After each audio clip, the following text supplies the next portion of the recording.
Welcome to this class on engaging in the Bodhisattva's deeds.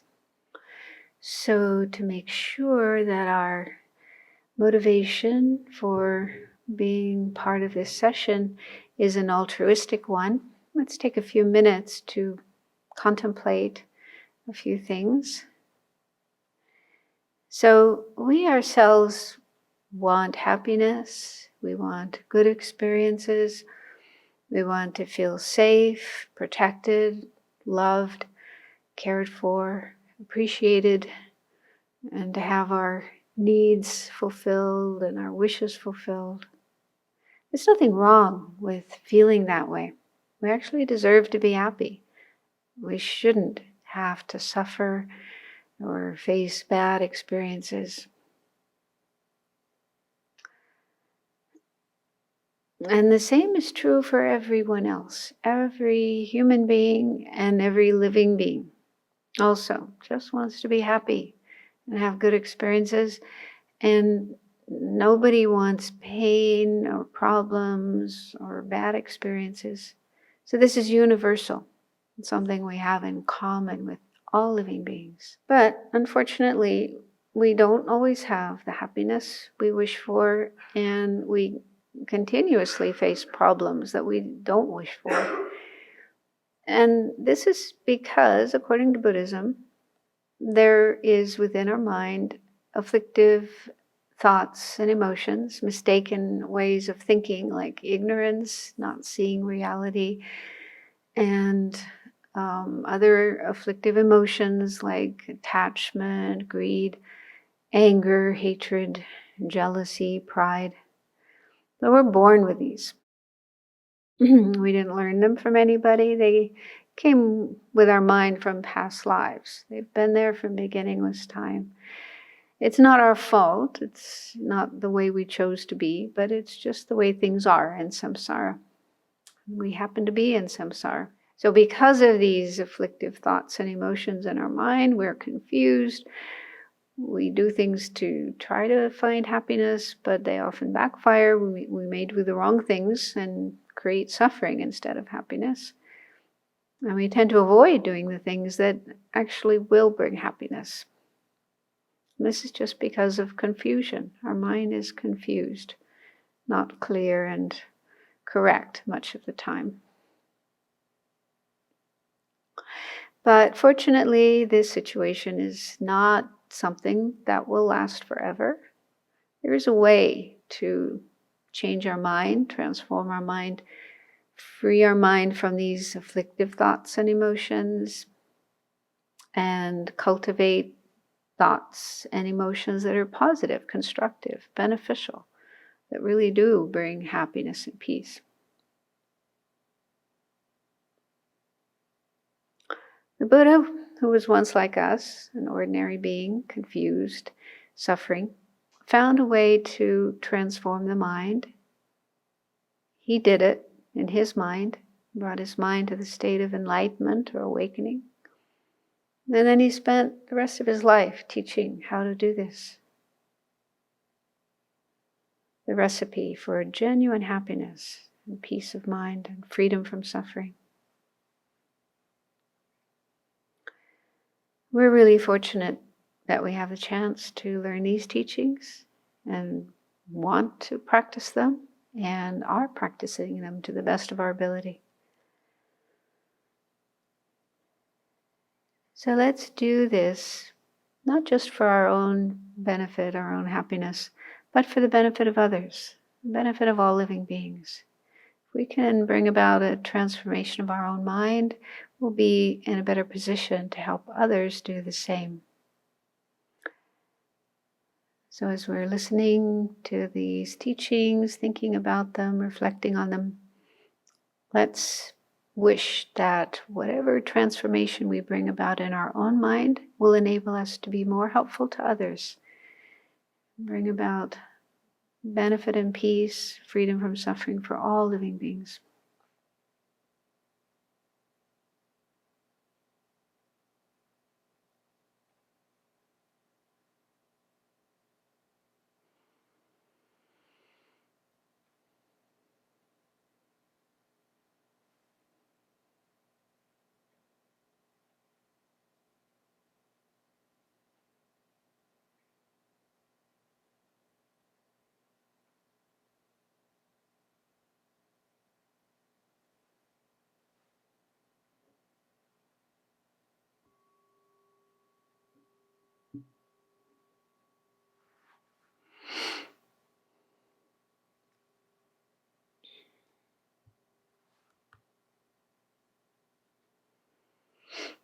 So for those who are joining online and might wonder why I'm sitting here rather than Venerable Children, it's because she's recovering from hip replacement surgery that she had the other day. So I was asked to fill in for her until she's able to resume her teaching duties. And I was asked to do a review of what she's covered so far. So I thought to go back to chapter 1 and read chapter 1 again. It's a really beautiful, inspiring, and uplifting chapter. So I think it's really helpful for us, especially right now with all the crazy things going on in this country and in the world, to be able to focus our mind on something really positive and beneficial. And I hope nobody thinks, but we read this already. Do we need to read it again? That happens. Sometimes that thought pops up in our mind. But as we probably know, the teachings of the Buddha are such that we need to read them again and again, and contemplate them again and again, and meditate on them again and again, to really bring about the kind of transformation of our mind I was talking about earlier. One time I was attending some teachings by the Dalai Lama. He was teaching the Lamrim Chenmo, the great exposition of the stages of the path by Lama Tsongkhapa, which is a really huge text. In English, it's 3 volumes, big, thick volumes like that. So he was reading it and commenting on it. And at that point in time, he said, I have read this 75 times. And that was, 10 or 15 years ago. So it's probably up to 100 by now. I mean, how many books do we read more than once?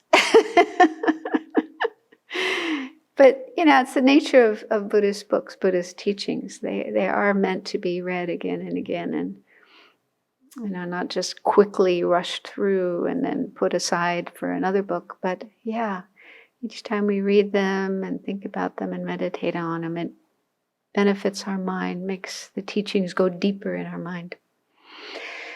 Okay, so then I'm going to use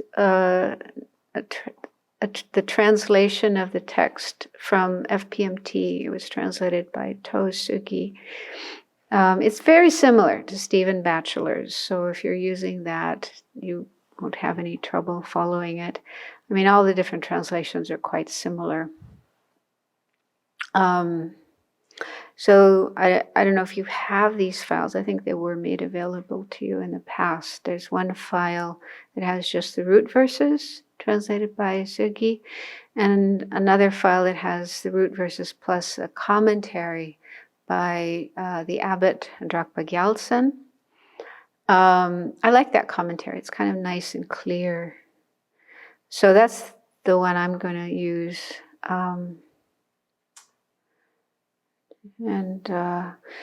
So the text, again, is all about the cultivation of bodhichitta, the mind aspiring to become a Buddha, fully enlightened, to be able to benefit all sentient beings. So how to cultivate that state of mind, and then how to practice the deeds of bodhisattvas, the activities a bodhisattva needs to engage in order to actually become enlightened. So it's easy to feel inspired by the idea of becoming enlightened. I know that was probably the main thing that grabbed me when I first started learning Buddhism from the Tibetan Lamas way back, way back then. I was just so inspired by the idea of bodhicitta, becoming a Buddha to help all living beings. So it's easy to feel inspired by that.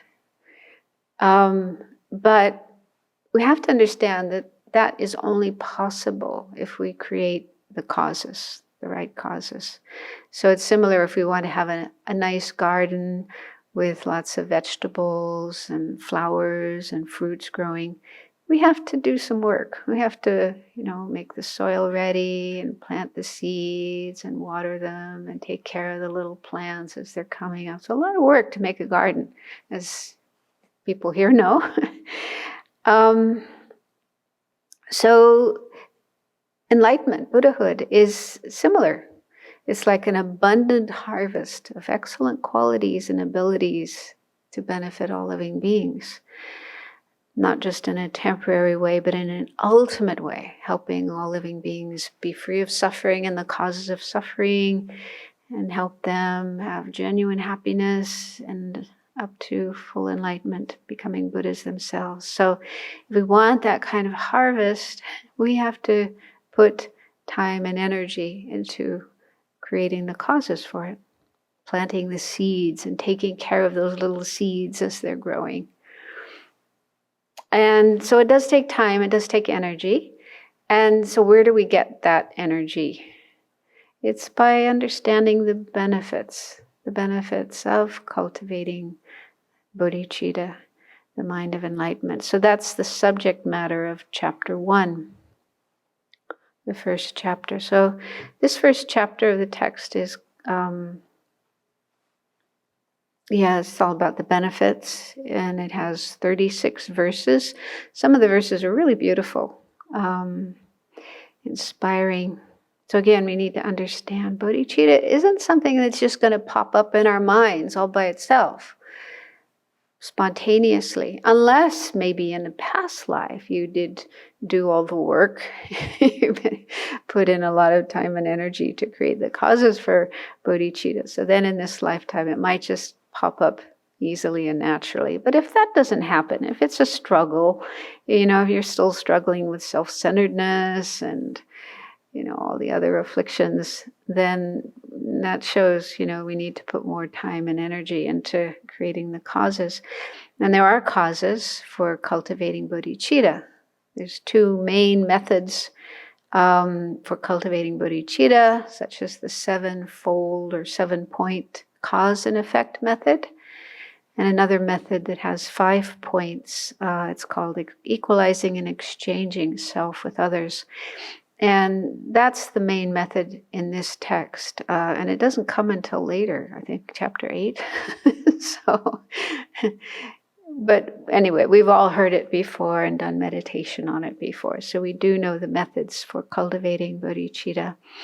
So we just need to understand, make clear to our minds that we have to keep learning about, thinking about, and meditating on, working on developing these thoughts, these attitudes in our mind. Okay, so the text starts by saying homage to all the Buddhas and Bodhisattvas. That's actually the homage by the translator, the person who translated this text from from Sanskrit into Tibetan. And Shantideva's own words start with verse 1, where he also pays homage to the Buddhas and Bodhisattvas, but in a slightly different way. So he says, respectfully, I pay homage to the Sugatas. Sugata is another term for Buddha, who are endowed with the Dharmakaya. So the Dharmakaya, or sometimes translated as truth body, this mainly refers to the mind of the Buddha, the mind of a fully enlightened being. So this is a mind that is totally free of every kind of obstacle, obscuration. Mainly there's 2 kinds of obscurations, and they're translated differently. The first kind is sometimes called afflictive obscurations. So those are all the afflictive emotions or afflictive states of mind: greed, hatred, ignorance, pride, jealousy, and so on. So they are states of mind that disturb the mind and often lead us to do unwholesome, unskillful actions. And they also prevent the attainment of nirvana, or liberation from samsara. So those are the things that need to be gotten rid of, eliminated, for our mind to be free of samsara, the cycle of death and rebirth. But they also have to be eliminated to attain full enlightenment. So those have to be cleared away. And then the second kind of obscuration, sometimes called cognitive obscurations or obscurations to omniscience or knowledge obscurations. So those are, there's different assertions about it, but according to Madhyamika Prasangika school, that's the school Shantideva belongs to, they're not consciousness, they're not minds, but they are, what's the term? Abstract composites. I'm used to saying non-associated compositional factors, which is a pretty precise translation of the Tibetan term, but it's a real mouthful. So abstract composites a lot easier to say. So these are it's another kind of phenomena, not mind, not matter, but impermanent things that are neither of those two. They're like imprints or seeds left in our mind by afflictive emotions, especially ignorance. So they're sometimes compared to the smell of some kind of smelly food, like garlic or onions or durians. Those who know durians. So foods that has a really strong smell. And even if you take it away, the smell lingers in the air for a while. So in a similar way, even after our mind has been freed from the afflictive obscurations, greed, hatred, ignorance, and so on, those are gone. Those are out of the mind. But there's still the smell remaining for a while. And that takes more work to purify, to clear away. So these obscurations to omniscience or cognitive obscurations, they cause our mind to see things as inherently existing or truly existing, which is a false mode of existence. Things don't exist that way. But we continue seeing things that way because of such long habituation to that state of mind. So things still appear as if they're inherently existing, even though you know they're not. It's like an illusion, a false mode of existence. So even a bodhisattva who's totally cleared away all the afflictive emotions, they still have the smell of those afflictive emotions. They still have this tendency to see things as truly existing or inherently existing. So those have to be cleared away as well, purified. So when those have been totally purified, the mind becomes fully enlightened. Buddha mind, omniscient mind. So that's one way of understanding omniscient mind. Buddha mind is, it's free of all the obscurations, both the afflictive obscurations, the cognitive obscurations. Totally free of everything that's a problem. And fully developed in everything that's positive. All the good qualities like compassion and love and wisdom and so on and so on. The positive states of mind, they've been fully developed, fully perfected to the highest degree. So it's an amazing state of mind. And in that state of mind, of course, one has so many abilities to help others, being able to manifest in different forms and go here and there and all over the place, all the different realms of the universe, even at the same time with zillions of emanations and help sentient beings. So anyway, the Buddhas are endowed with that mind, the Dharmakaya. So Shantideva is paying homage to them. And then their children, which refer to the Bodhisattvas, that's another term for Bodhisattva, children of the Buddhas, because they will inherit, they will attain Buddhahood. Just like the child of a king will inherit the throne when the king passes away. So in the same way, the Bodhisattvas will attain the state of enlightenment. And to all who are worthy of homage. So he's paying homage basically to all objects of refuge. And then he says what he's going to do in this text. Here I shall describe how to engage in the vows of the Sugata's children, the Bodhisattvas, the meaning of which I have summarized in accordance with the scriptures. The next verse 2, he says, "There is nothing here that has not appeared in the past, and I have no skill in the art of rhetoric. Therefore, not to enact the welfare of others, I compose this in order to acquaint it to my mind." So that third line in the verse is a little surprising because it almost sounds like he's saying, I'm not doing this to help others. I used to wonder about that, but in the commentary by Dragpa Gyaltsen, the way it's explained is he's being humble. This is an expression of humility because he's saying, I'm composing this text, but what I'm saying is nothing new. It's already been explained before in other scriptures, and there's nothing wrong with those scriptures. There's nothing deficient, inadequate, faulty with those scriptures. So it's not like I'm saying, oh, well, they didn't explain it very well, so I have to do it. I have to do a new version that's going to be better. So he's not saying that at all. On the contrary, he's saying, those former scriptures are perfect just as they are, and people will be able to understand the full meaning by relying on those scriptures.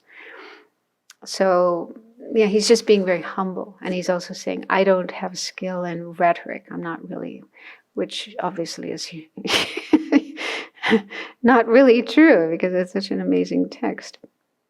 But he's being humble rather than arrogant and, presumptuous. And so he's saying, I'm composing this for my own benefit, to acquaint my own mind with these teachings.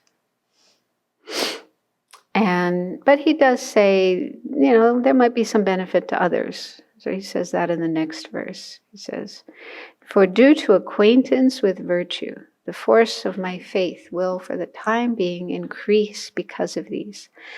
If, however, these are seen by others, equal in fortune to myself, it will be meaningful." So he's saying, I'm composing this text to make my mind more acquainted with, or more familiar with these teachings. And this is a really important idea. Like I was saying before, that's why we have to read and think about and meditate on the same ideas again and again and again to familiarize our mind with them, with these teachings. And that's how we bring about a transformation of our mind. So it's similar with someone who's like a accomplished artist or musician or athlete. They weren't like that from the beginning, but they practiced many hours a day, day after day, month after month, year after year. And by that continuous effort in practicing, they became really accomplished. So it's similar with practitioners, Dharma practitioners of whatever path. And here we're talking about the Bodhisattva path. So nobody starts out right from the beginning as an accomplished Bodhisattva. But over time, by familiarizing themselves again and again and again with the methods for cultivating bodhicitta and benefiting others and so on, they became masters. They became accomplished in these. So familiarizing ourselves with these teachings, with these ideas, increases the positive qualities in our mind, such as faith and wisdom, compassion, love, and of course bodhicitta, and also our virtue. It's a way of accumulating virtue. Then verse 4 says, this is talking about the perfect human rebirth, precious human rebirth. "The leisures and endowments are very hard to find, since they accomplish the purposes of beings. If I do not accomplish benefit upon this, how will I acquire this in the future?"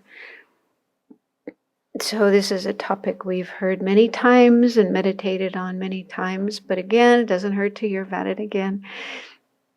So we're really fortunate to be human beings, and not just human beings, but to have all the ideal conditions, healthy body and functioning mind and the opportunity to learn the teachings. That's really the most precious thing about our life. And then support from friends, from benefactors, from fellow members of the community. It's not easy to practice Dharma. And so we do need a lot of help and support, both in terms of resources, like people offering us food and toilet paper and all these things, and money to build the buildings where we live and practice and so on. So, here in the Abbey, we're incredibly fortunate to get that kind of support. And then also spiritual support, emotional support.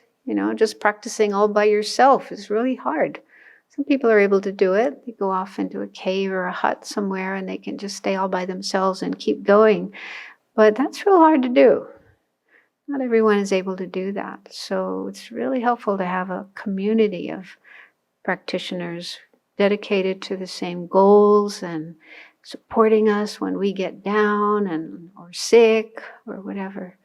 So here, especially here in the Abbey, we're incredibly fortunate to have all these. And then, of course, teachers. We need to keep learning the Dharma, even if it's the same teachings again and again and again, but also new teachings. It's always good to learn new things. So we have teachers, resident teachers and teachers from afar who are now able to teach us by Zoom, even if they're on the other side of the world. And then, of course, all these amazing technology that enables that to happen.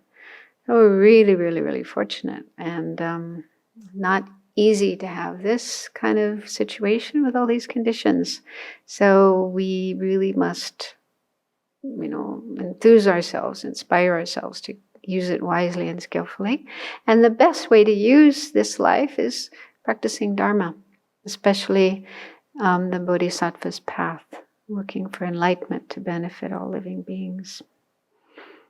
And remember, no guarantee that this set of circumstances will continue in the future. Things could change, even in our lifetime. But then definitely this life will end, and who knows where we're going to go. So we really have to use our time wisely while we can. Then the next set of verses starts to talk about the benefits of bodhicitta.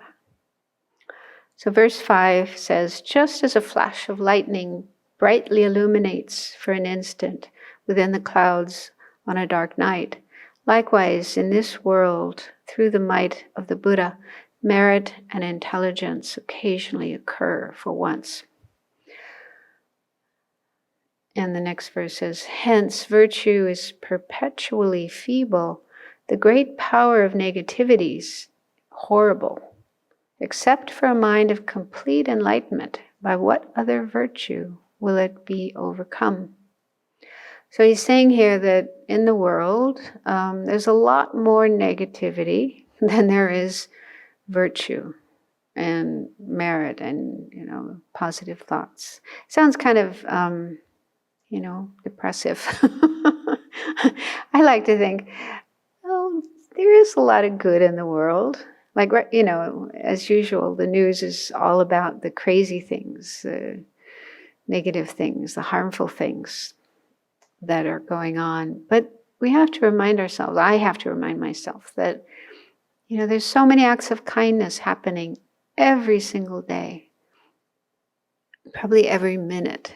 There's people just being kind to each other, parents being kind to their children, feeding them, clothing them, teachers, teaching their students, and healthcare workers taking care of those who are sick and elderly, and social workers taking care of those who are down and out, and so on. So just those things that are happening every single day, everywhere in the world, there are people doing kind things to others. It just doesn't make the headlines, but they are happening. And all of those kind deeds happen because of, we have within our minds, everyone has within our minds, basic kindness and compassion and the wish to benefit others. So these are natural qualities. And, but there's also a lot of negativity. We can't deny that. So he's just saying that, when people do acts of kindness and intelligence, wisdom, and so forth. It's through the power of the Buddha. And I think that's because, the Buddhas and the Bodhisattvas are working in the world. We may not always see them. We may not always know who they are, where they are, what they're doing, but they are there, inspiring people, teaching people, helping people to cultivate these positive qualities and act on them. But in general, virtue is weaker than negativity. I think we can see that if just looking at our own minds. It's a lot easier. You probably heard this saying in the Tibetan tradition. They say that having negative thoughts and following negative thoughts is like a boulder rolling down a hill. But having positive thoughts and doing virtuous things is like trying to push a boulder up a hill. Have you heard that one? Anyway, it was comforting for me to hear that. Yeah, but that's just the nature of our minds. It's just so easy to fall into negativity, whether it's downright anger or just depression and despair and unhappiness. That just happens so easily. But to get ourselves into a positive state of mind, we have to make effort. It doesn't come naturally and easily. Maybe for some people occasionally, but I know for me, I really have to work at it.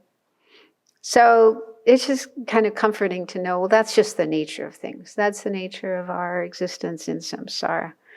Non-virtue comes easily, spontaneously, but virtue and, positive states of mind require effort. But this mind of bodhicitta is a very powerful force for virtue, for merit.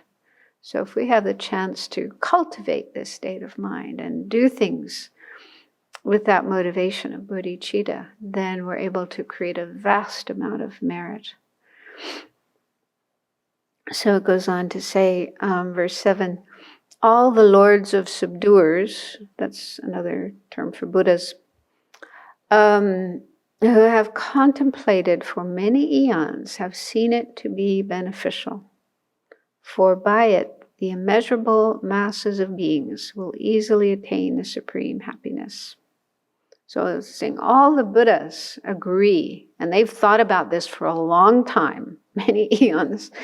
They all agree that this state of mind of bodhicitta, aspiring to become enlightened, to help all living beings, is incredibly beneficial because it will eliminate the suffering of sentient beings and bring them peace and happiness. The next verse says, those who wish to destroy the multitudes of sufferings of existence, those who wish to dispel the unhappiness of sentient beings, and those who wish to enjoy multitudes of happiness should never forsake the mind of enlightenment. So these are some of the benefits of generating bodhicitta, that by it we can eliminate the sufferings of samsara, both for ourselves and for others. And by it we can eliminate the unhappiness of sentient beings and experience great happiness. So it brings great benefit to ourselves and to others. So as I was saying yesterday in the BBC, it doesn't help at all to feel despair about all the negativity in the world and all the harmful things, the unethical things that are being done by people. These things are impermanent. They are not going to be there forever. And they come about because of afflictive mental states, such as ignorance, greed, hatred, and so on. These mental toxins, mental diseases, we could call them. And they too are impermanent. They're not going to be there forever. They're not in the nature of the mind. They are not incurable diseases. They are curable. So Buddha discovered the cure for these diseases and he taught it. And we have the chance to learn about it. We have access to the methods, the cures for these mental toxins. And we have all the other conditions in our lives that we can start putting them into practice. So again, we need to get ourselves out of feelings of depression, despair, unhappiness about what's going on in the world. Of course, we need to be aware of all of these things and have compassion and do what we can to help them, but put our energy into practices that will enable us to bring about a transformation of our own minds. And then we're in a better position to be able to help others. And especially bodhicitta. Whatever effort we can make to cultivate bodhicitta and do things with the bodhicitta motivation. So this will get us started on the path to enlightenment. And Shantideva says, this is the way to eliminate all suffering and to experience great happiness. When the mind of enlightenment is generated, in that moment, those wretched ones fettered in the jail of cyclic existence will be called child of the Sugatas and will become objects of reverence by humans and gods of the world.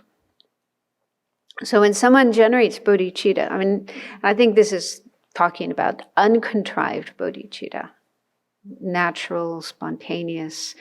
You don't have to make effort to generate it, but before that, you do have to make effort. You have to make effort to generate bodhicitta in a contrived way, but then eventually it becomes natural, spontaneous, uncontrived.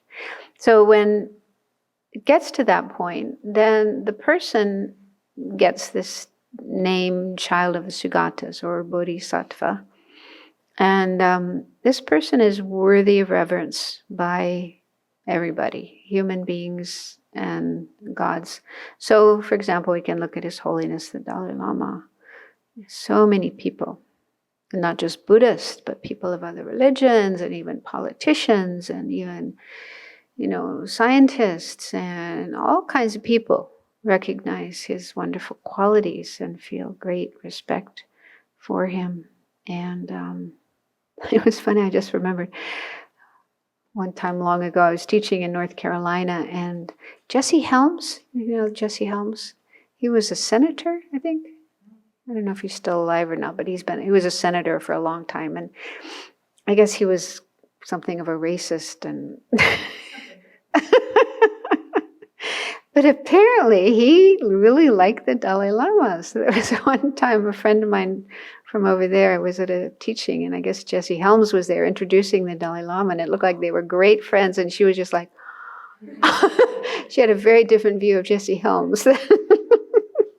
But that helped her mind be more open to him. But yeah, it just shows, so many people of all different states of mind and political persuasions and ways of behaving and so on can see the good qualities and appreciate someone who's a bodhisattva. Yeah, and then verse 10 says, like the supreme gold-making elixir, it takes the unclean body and transforms it into the priceless jewel, a Buddha's body, a victor's body. Therefore, firmly seize this so-called mind of enlightenment. So this is referring to this ancient art or science, I don't know, pseudoscience of alchemy. I don't know if there are people who are still doing this, or it was in the past, people were involved in trying to find some material that would transform ordinary things, ordinary metals, into gold. And so that's the alchemist's stuff, gold-making elixir. So whether such a thing exists or not, I don't know. But anyway, it's saying that bodhicitta is like that. It has this transformative power that an ordinary being, and sentient being, deluded, miserable sentient being, as soon as that person develops bodhicitta, they are transformed into something incredibly precious, priceless. A Buddha. Well, not immediately. As soon as you develop bodhicitta, you don't become a Buddha. But through the power of bodhicitta, once you generate bodhicitta, you're definitely on the way. You're on track to become a Buddha. So it's very, very precious, very powerful. Verse 11, since the sole helmsman helmsman of migrating beings, the limitless mind, has upon thorough investigation seen its preciousness. All beings wishing to be free from the abodes of migration firmly seize this precious mind of enlightenment. So I guess helmsmen refer to Buddhas. So the Buddhas were the helmsmen, the captains taking sentient beings out of samsara, taking them to enlightenment. Again, see how precious bodhicitta is, then we should really firmly seize it, work on developing it. And then verse 12 says, all other virtues are like the plantain tree, for after bearing fruit, they will be exhausted. But the tree of the mind of enlightenment will constantly bear fruit, whereby it is inexhaustible and flourishes more and more. So plantain tree, I guess, just produces fruit once and then it's finished. So it's kind of not very beneficial. But there's another kind of tree called a perennial tree, I think. Perennial tree, is that right? I looked it up.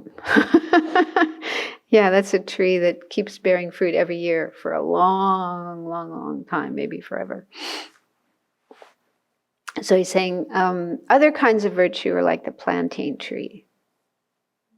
One time of bearing fruit and then they're finished. But the tree of bodhicitta will continue to bring benefit again and again and again.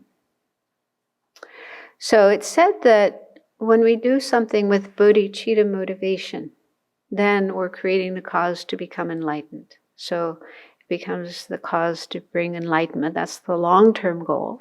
But it will also bring all the good results between now and enlightenment. That means good rebirths in our future lives, where we have all the conditions that we need to keep practicing the Dharma. We'll be happy, things will go well for us. And then all the realizations of the path will also occur. And these make our mind more and more happy and pure and positive.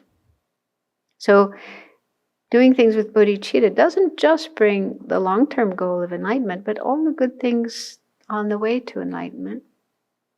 And then once we do reach enlightenment, it doesn't end there, because then you're a Buddha and you can just be constantly, spontaneously working for the benefit of all sentient beings until everyone is free of samsara. So all of those benefits, all of those results, beneficial results, both for yourself, for other sentient beings, come from bodhicitta. So that's why it's said to be like this perennial tree that just continues, like our apple trees here, they just continue producing all these apples, more than we can handle almost. Whereas other virtues, like creating virtue without bodhicitta, maybe for a more limited reason, goal, then once that result comes, then it's finished. But bodhicitta keeps bringing more and more results again and again. And in the commentary, there was a quote from the teachings of Akshayamati Sutra. So it's probably a Mahayana Sutra. And this sutra says that just as a drop of water that falls into the great ocean will not be exhausted until the end of the eon, also virtues that are dedicated will not be exhausted until the essence of enlightenment is reached. For me, that image is really, really helpful. If you think about, the vast ocean, if you have a drop of water, if it's just left there on the table, it'll quickly dry up and disappear. But if you put it in the ocean, it merges with the water of the ocean and it's never going to disappear. Well, unless, the earth burns up and the ocean dries up. But anyway, for a long time, it'll remain there. So in a similar way, when we create virtue and we dedicate that virtue to enlightenment with bodhicitta, and I think of it as adding our virtue to this great ocean of virtue, merit that's created by all the Buddhas and Bodhisattvas with their bodhicitta. So my little virtue gets added to their vast ocean of virtue and it won't be dried up, won't be exhausted. I'm not sure if that's the correct way of thinking, but that's how I think about it. And I find that really powerful, really helpful. Adding my merits to this huge ocean of merits dedicated to the enlightenment of all living beings. So that's what we do when we create virtue, do things with bodhicitta motivation, and then dedicate our merits to that goal. And then the next two verses are about how not only does bodhicitta enable us to create a lot of merit, a lot of virtue, but also purify a vast amount of negativity, demerit. So it says, verse 13, like depending on a hero when greatly afraid, even if I may have committed very terrible negativities, I shall be swiftly liberated in dependence upon it. Why then do those who have the imprints not depend on it? So even if we've created really awful things in our life, murder even, nothing is so bad, so negative that it can't be purified. And bodhicitta, if we generate bodhicitta and try to do our actions on the basis of the bodhicitta motivation, that is said to be a very powerful antidote to negativities, to non-virtue. So we need to have confidence that, we're not hopeless. It's not hopeless. Whatever we have done can definitely be purified, especially with bodhicitta. And the next verse says the same. Just like the fire at the end of time, in an instant, it certainly burns up the great negativities. Its unfathomable benefits were explained to Sudana by the wise protector Maitreya. So the Buddha himself and Maitreya spoke about these benefits of bodhicitta. So the next part is talking about the two kinds of bodhicittas. Verse 15, in brief, you should understand the mind of enlightenment to be of two types, the mind that wishes enlightenment and the mind that engages enlightenment.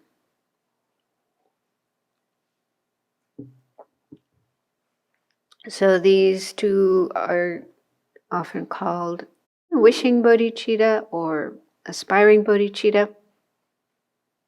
So that's the wish to become fully enlightened. And then the second one is engaging bodhicitta. I don't know, is there another term? And then the next verse explains the difference between them, as is understood by the instances of desiring to go and going, so the wise should understand respectively the distinction between these two. So aspiring bodhicitta is compared to having the wish to go somewhere. We probably have this kind of thought a lot. We've been stuck here a long time, right? Since March, or many of you since last winter haven't been able to go anywhere and visit family or go and teach somewhere. So we probably have lots of thoughts coming up. I want to go to such and such place. So that's like wishing bodhicitta. Wishing bodhicitta or aspiring bodhicitta is the wish to go to enlightenment, to be enlightened, to attain that state. But sometimes we have the wish to go somewhere, but it doesn't go any further than that, especially now we're locked down, we can't go anywhere. But if we did have, if the lockdown is lifted, we have the chance to travel, then we can start making plans, buying air tickets and getting visas and packing our bags and so on and so forth. So that's like engaging bodhicitta. That's when you go beyond just wishing to go somewhere and you're actually making the move, doing the things you have to do to get there. So engaging bodhicitta isn't just wishing to reach enlightenment, but you're starting to do the practices. Actually, realistically, we start doing the practices for reaching enlightenment even before we generate aspiring bodhicitta. Like right now, we're trying to practice the 6 perfections to some degree, giving and ethics and so forth. But it doesn't really become engaging bodhicitta until we have actual bodhicitta, the uncontrived bodhicitta in our mind. So when a person has generated uncontrived bodhicitta, and then they start practicing giving and ethics and so on and so forth, then that's officially the meaning of engaging bodhicitta. On the basis of uncontrived bodhicitta, they're actively creating the causes for enlightenment. So it includes the 6 perfections, bodhisattva vows, anything we do, anything one does with the mind of enlightenment, the bodhicitta motivation. And the difference between, in terms of benefit or merit, is the next verse. In verse 17, although great fruits will arise in cyclic existence from the mind that wishes for enlightenment, an uninterrupted flow of merit will not arise, as in the case of the engaging mind. So it's very beneficial. We create a lot of merit, a lot of virtue, by just wishing to go to enlightenment, to reach enlightenment for the benefit of all beings. But the merit of engaging bodhicitta, actually doing it, actually creating the causes to reach enlightenment, brings much more merit. And then he elaborates on that in the next verses.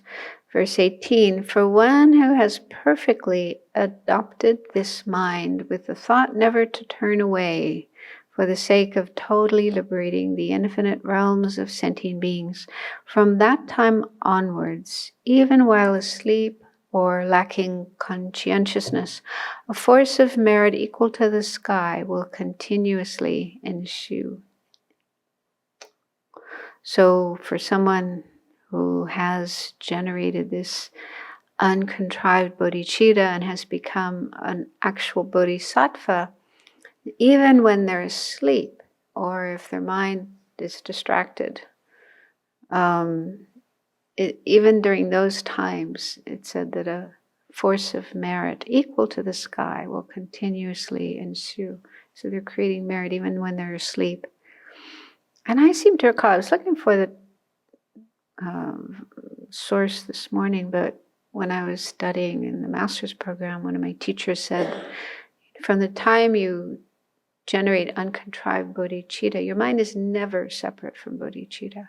It's there all of the time. Either wishing, like, at certain points, it's just the wishing bodhicitta, or when you're actually engaged in activities, Bodhisattva Deeds, then it becomes engaging bodhicitta. But there's never a moment when you don't have one of those two types of bodhicitta. In the case of being asleep, then maybe it just becomes dormant or non-manifest, but it's still there. It never just ceases. So that's pretty amazing. So let's get there. Let's get to that point. And then he says, for the sake of those inclined towards the lower, this is taught, along with the correctness by the Tathagata himself in the sutra requested by Subahu. So I didn't look at that. What is the meaning of the lower? I presume that means the Hinayana, in case somebody's kind of attracted to that vehicle. Yeah, the lower vehicle. So in this sutra, the sutra requested by Bodhisattva Subahu, the Tathagata, the Buddha, taught the benefits of the engaging mind for the sake of sentient beings inclined towards the lower vehicle, the Hinayana, the path to nirvana, self-liberation. It says here, some indefinite in the hearer's lineage who fear the accumulation of extensive collections and who, having turned away from the great vehicle, seek the hearer's enlightenment. So, I guess when, some people hear about all the work you have to do to reach enlightenment, you can get scared. Oh, I don't think I can do that. And you might think, enlightenment of a hearer or enlightenment of a solitary realizer will seem more manageable, more doable. So maybe I'll go for that.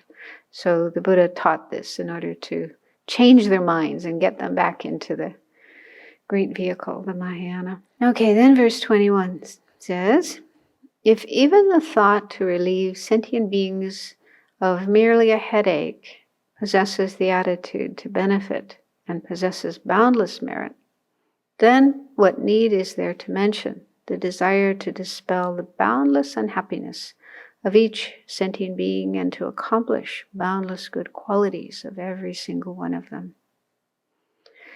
So if someone had this idea, this aspiration to find a cure for headaches, I'm sure many people here would be appreciative of that. Headaches can be really unpleasant, really horrible.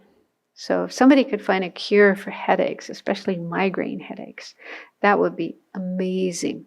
That would be greatly worthy of praise and rejoicing and so on. And merit, of course, that this would be very meritorious.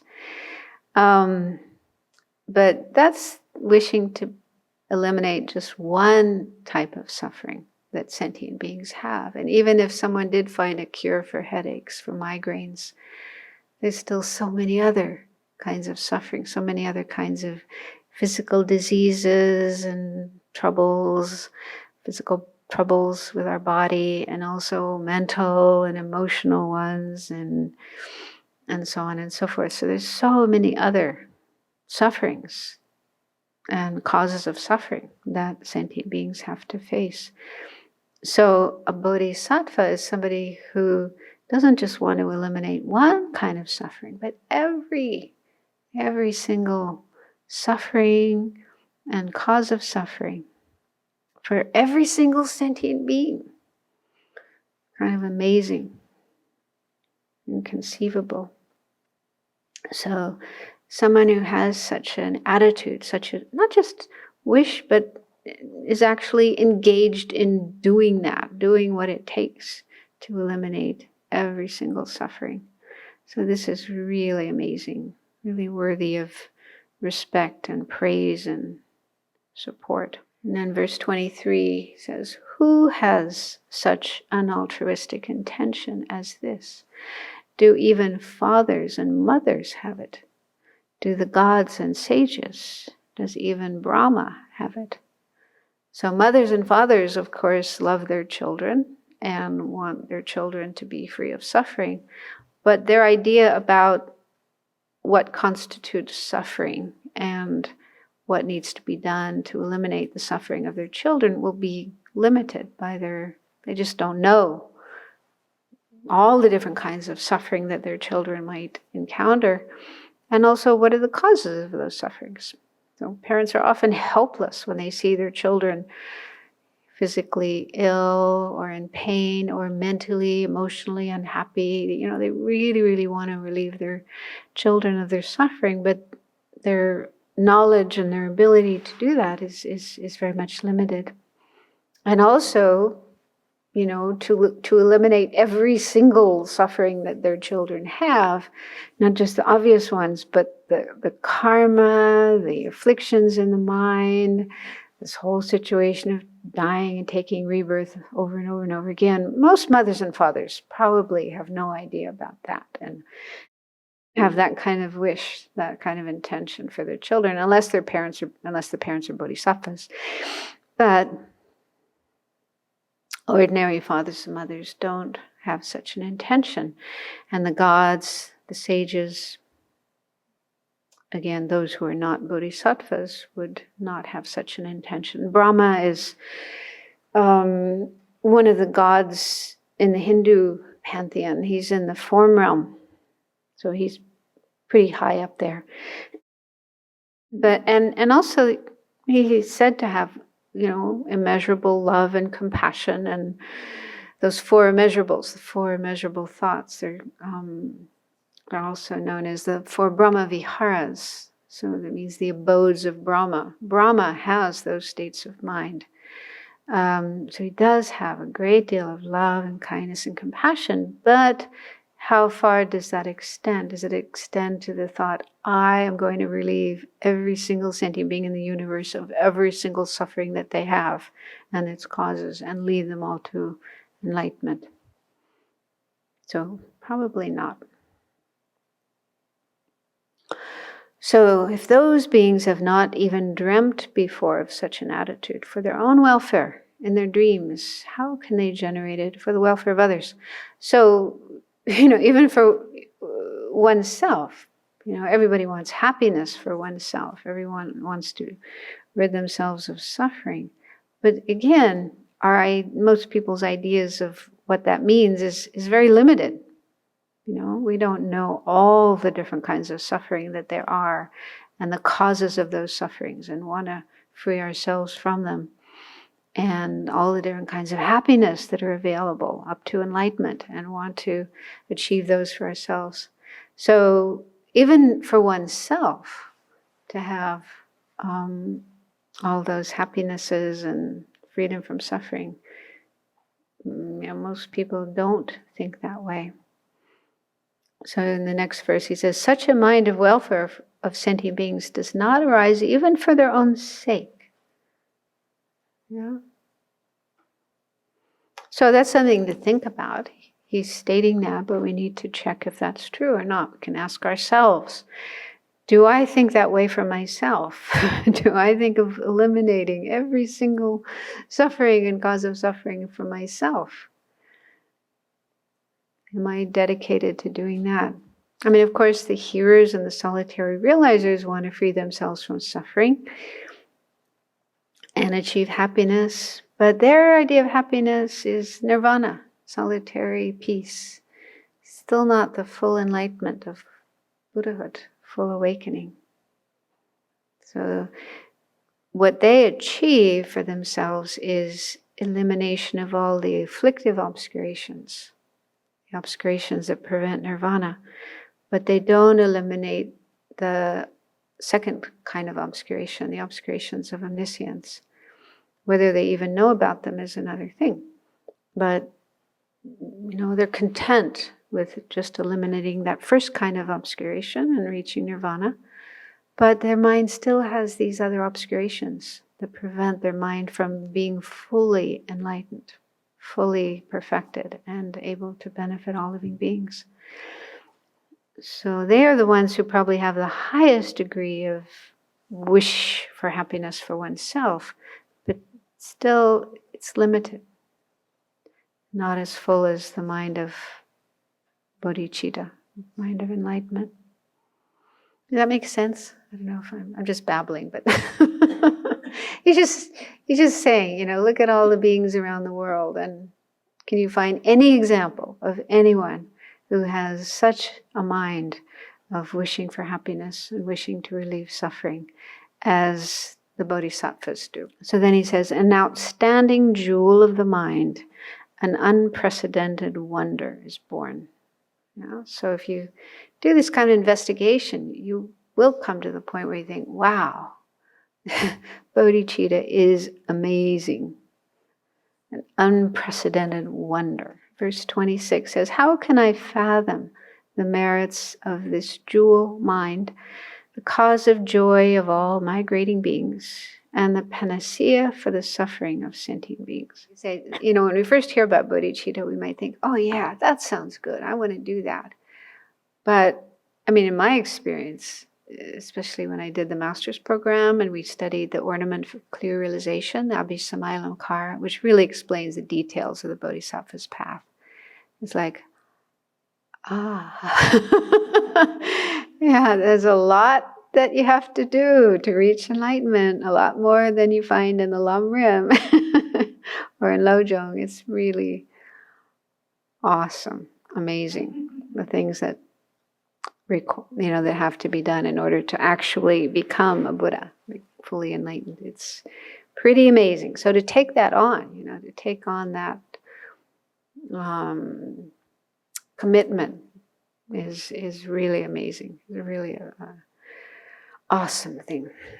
And then 127, if merely a benevolent intention excels venerating the Buddhas, than what need to mention, striving to make all beings without exception happy. Yeah, so in the commentary it says, it is taught in the King of Meditation, King of Concentration Sutra, the Samadhi Raja Sutra, that merely a benevolent thought, thinking, may I become a Buddha in order to protect all migrating beings, excels in merit the worshipping of as many Buddhas as there are in billions of Buddha fields. Wow. So just to have that thought is incredibly powerful. Then what need is there to mention the infinite merit in making effort in extensive exertion of practices accomplished for the sake of accomplishing the unsurpassed happiness of all sentient beings without exception. So just having the thought, I want to become enlightened to help all sentient beings, is a vast merit, more than venerating billions of Buddhas. Then, even more than that, if you actually start engaging in the activities, doing the practices, the deeds, bring yourself to enlightenment is just inexpressibly great. And again, it's beneficial for others, beneficial for ourselves. The very best thing that we can do. And the next verse is really powerful, very powerful reflection that helps us generate compassion, loving kindness, bodhicitta. It says, although wishing to be rid of misery, they run towards misery itself. Although wishing to have happiness, like an enemy, they ignorantly destroy it. So this is talking about ordinary sentient beings. We all want happiness. We all wish not to suffer. And yet, because our minds are confused about what is the cause of happiness, what is the cause of suffering, many people just do the opposite. We can see that very much now in the world, in this country, I was just thinking, it's just kind of amazing that people don't seem to care about the truth. Well, some people do, but many people, even when they're presented with truth, the facts, the real facts, they reject it in favor of disinformation, misinformation, lies, falsehoods. It's kind of like, what happened to this world? It wasn't like that when I was a kid, or maybe I was naive. I didn't really understand what was going on. But yeah, it's probably always been like that for some people. They prefer, lies to truth. They prefer delusion to what's true and beneficial. But yeah, it's become really, really obvious right now. You prefer harmful behavior to beneficial behavior, even for yourself. So many people harming themselves with drugs, with alcohol, with, just numbing their minds with video games and stupid things. Yeah, so we want to be free of suffering, but we're doing things that just increase suffering, create more suffering, not only for others, but also for ourselves. We want to be happy, but when it comes to the actual causes of happiness, like virtue, practicing the 10 virtuous actions, living ethically, being kind and beneficial, giving and so on, a lot of people, not for me, no thanks, I don't want to do that. And even destroying it, even destroying the causes of virtue. So this isn't true for everyone, of course, but a lot of people. So, if we think this way, if we can understand this is what's going on for people and for sentient beings, then it brings up compassion in our heart. Instead of being angry and annoyed at them, then you have to have compassion for them. They're just confused.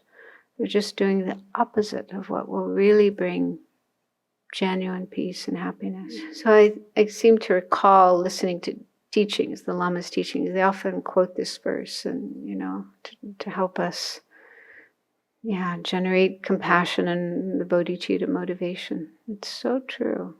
We have to have compassion for sentient beings. Next couple of verses, also more about the benefits of bodhicitta. For those who are deprived of happiness and burdened with many sorrows, it satisfies them with all joys, dispels all suffering, and clears away confusion. Where is there a comparable virtue? Where is there even such a friend? Where is there merit similar to this? So these are benefits we will experience even, we're not yet bodhisattvas. I know I'm not yet a bodhisattva, but just trying to contemplate bodhicitta and trying to make that my motivation for the things that we do. It definitely brings happiness and clears away suffering, clears away confusion. So it's really, really beneficial, really powerful. Again, it's helpful to compare this with other positive states of mind and positive intentions and actions that people are doing, like trying to find a vaccine for COVID or a cure for cancer, relieving hunger. I mean, these are wonderful things. And of course, they should be supported and encouraged to do these things. But again, even if they find a cure for COVID, that would be fantastic. But there's still a lot of other diseases out there, and probably new ones will pop up. And even if they take away everybody's hunger, make sure everyone has enough to eat, but there's still suffering, especially mental suffering, which is much harder. I heard Mother Teresa say something like that relieving the suffering in the East is relatively easy. It's just moving food and clothes and, physical things. But the suffering in the West is much, much harder. It's more mental suffering. Much harder to relieve that. So, of course, we do what we can and we support others who are doing what they can to relieve suffering. But Buddhism's awareness of suffering is so much deeper than most people in the world. Most people are just aware of the first kind of suffering, the suffering of suffering, the obvious physical and mental suffering. Most people aren't aware of the second type of suffering, the suffering of change. Even if you have everything you need, you're still going to be unhappy because that pleasure doesn't last. You're left feeling empty. And then the third type of suffering is the deepest of all. And in fact, like His Holiness said, it's only Buddhists who really recognize that. The pervasive compounded suffering. Just the fact that our mind, our being, is under the control of karma and afflictive emotions. That's the real suffering that as Buddhists we want to free ourselves from, and as Bodhisattvas, free other beings from. So as long as that situation continues, we're still under the control of delusions and karma. We might cycle in samsara and go up to the highest realms where it's beautiful and wonderful and peaceful and blissful, but only for so long. And then you fall down again. So the real thing we need to eliminate is that type of suffering. Third type of suffering. And the way to do that is overcome ignorance, the root of samsara. Ignorance that grasps the thing as truly existing. And then verse 31, if whoever reciprocates benefit is worthy of some praise, then what need to mention the bodhisattva who does good without its being asked of him or her? So when someone does a kind deed, even if it's just giving us a cup of water when we're thirsty, then it's only right that we feel grateful, appreciative, thankful, and want to do what we can to help that person in return. So when it comes to bodhisattvas who are working for the benefit of every sentient being, totally dedicated to helping us be free of all our suffering and the causes of suffering, helping us achieve every kind of happiness up to enlightenment, then of course we need to feel grateful, appreciative, and do what we can to support them. support what they're doing. And he continues this in the next couple of verses. The world honors as virtuous a man who procures mediocre food and for an instant gives it disrespectfully to a small number of beings that satisfies them only for half a day. What need be said then of one who constantly bestows the unsurpassed bliss of the Sugatas for a long time upon countless sentient beings, fulfilling all their hopes? Yeah, so when someone, gives maybe a limited amount of food to a limited number of beings, that person is greatly praised, greatly honored. So if that's the case, when it comes to the Bodhisattvas who are totally dedicated to giving not just a small amount of happiness, temporal happiness, but genuine happiness, the happiness of liberation and enlightenment to all living beings, then it's only natural we should have respect for them, appreciate what they're doing. So the next verse says, the Buddha has said that someone who generates an evil thought against such a benefactor as a child of the victors will remain in hell for as many eons as there were evil thoughts. So that's pretty heavy, but the reason is because bodhisattvas are doing such valuable work. And if we fail to appreciate that and even get angry at them and have negative thoughts towards them, then we're creating really heavy negative karma. So that's why they say that it's really, really negative to get angry at a bodhisattva or do anything harmful. That's because they're such precious beings. So of course, it might happen that anger would arise in our minds, but at least we need to recognize that and do whatever we can to overcome those feelings of anger. And the easiest way is just to remind ourselves of what they are doing, how precious they are, and respect them and appreciate them for the wonderful things that they are doing and their dedication to the benefit of all living beings.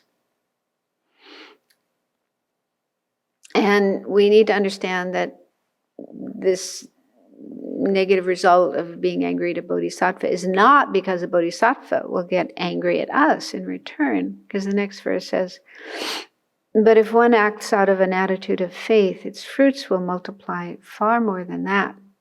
Even in adversity, the children of the victors generate no negativity. Instead, their virtues naturally increase.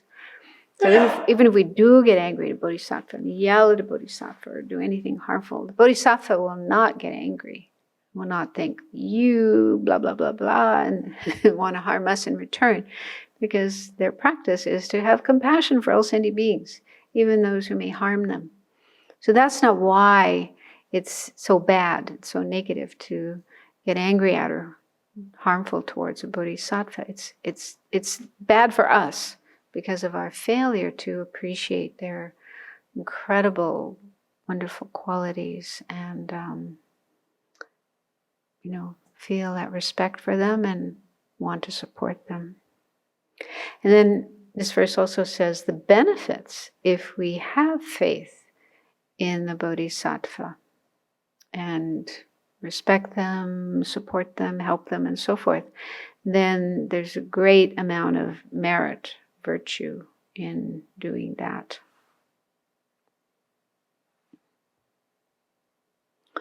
Okay, one last verse for this chapter. So, conclusion. I prostrate to the body of he or she in whom the sacred precious mind is born. I seek refuge in that source of happiness who brings happiness even to those who harm him or her. I'm adding the her, the she, make it gender neutral. So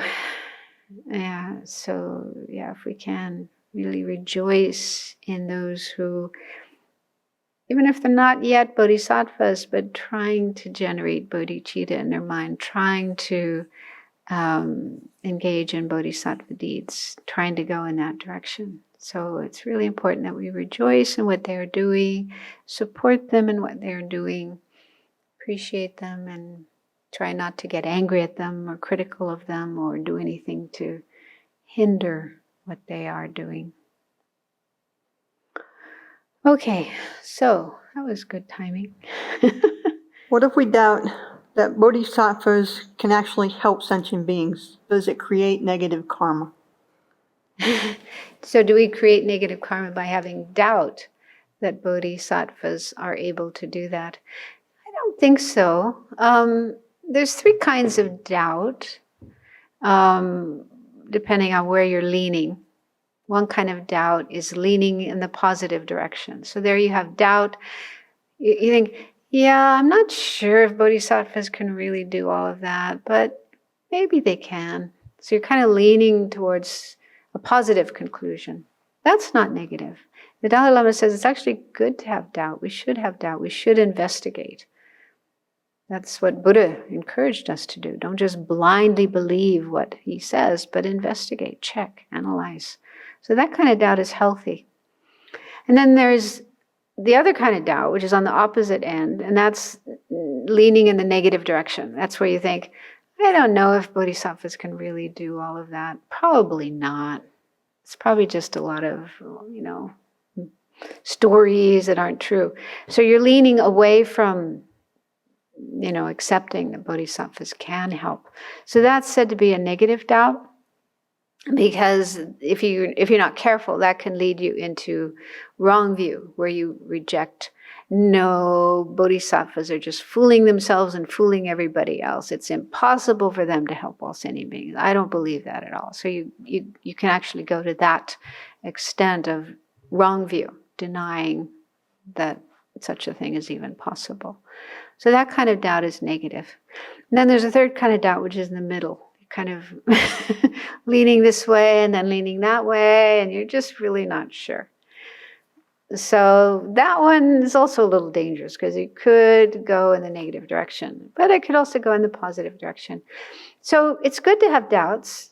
It shows that we're thinking rather than just having blind faith.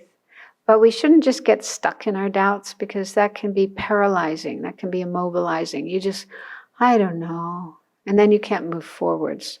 So if we do have doubt, we should find a way to get out of it, like think about it, talk with others, study more. I'm a person who has a lot of doubts, so I know this very well. But I find it helpful to, think and talk to people, investigate. And the more I study, the more I learn, the more my doubts go away. Somehow. So it's not wrong or bad, but it's just dangerous. So you got to be careful. Risky. It's a risky state of mind. I hope that's okay. Just look at the Dalai Lama. To me, he's got to be a bodhisattva. And just look at all the good he's doing. Maybe he's not helping every single sentient being in the universe right now. Well, maybe he is. We don't know. We see a certain amount of things that he's doing, but maybe there's a lot other things he's doing that we can't even see. It's possible. Maybe he's in his sleep, he's emanating all these beings out there and helping them. So it's also helpful to recognize our own limitations, that we are not able to see everything that there is about a person. We cannot see everything that a person might be doing. So it's good to have an open mind that there might be a lot more going on that meets our eyes, our mind. Okay, so maybe we can stop there for today.